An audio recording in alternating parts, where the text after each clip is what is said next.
د افغان لوبډلې د ماتې لاملونه او د وروستۍ لوبې لپاره پلان جوړونه. افغان لوبډلې که څه هم په دوهمه ورځنۍ سیالۍ کې له بنګلادیش ماتې وخوړه، خو له لوبې وروسته روزونکي جوناتان ټراوټ او لوبډلمشر حشمت الله شاهدي د لوبې په هکله وغږېدل چې مهم ټکي یې په لاندې ډول وو.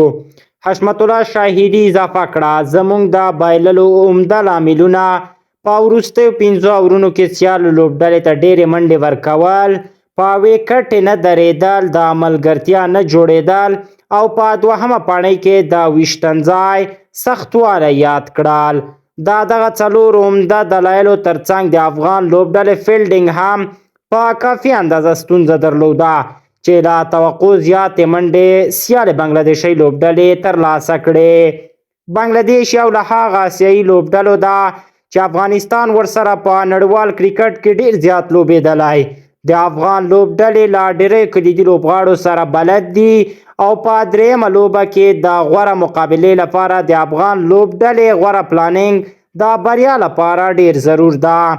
زموږ هغه توپ وهونکي چې د لوبډلې د بیټینګ ملا تیر پرې تړل کیږي باید مسؤلیت ومني، د هدف په تعقیب پسې منظم ولاړ شي او د موډرن او عصري کرکټ د تقاضا سره سم باید د ډاټ یا مس بالونو کچه په نهایي توګه راښکته شي. لکه څنګه چې د کرکټ بورډ اجرایوي رئیس ښاغلي نصیب الله خان په یوه مرکه کې ویلي وو، له بنګلادیش سره د لوبو اصلي هدف چمپیونز ټرافي ته چمتووالی ده.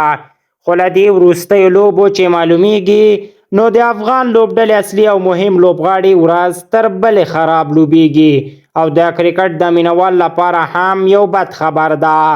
بله مهمه خبر چې باید په دوه مخکینیو لوبو کې تطبیق شوی وای، د فضل حق فاروقي ترڅنګ د یو بل تیز توپ اچوونکي لوبول وو، ځکه تر چمپیونز ټرافي مخکې د یو قوي او باوري فاسټ بالر د پیدا کولو اصلي موقع همدا د بنګلادیش سیریز وو چې متاسفانه دا عمل په تیرو 2 لوبو کې ونه لیدل شو.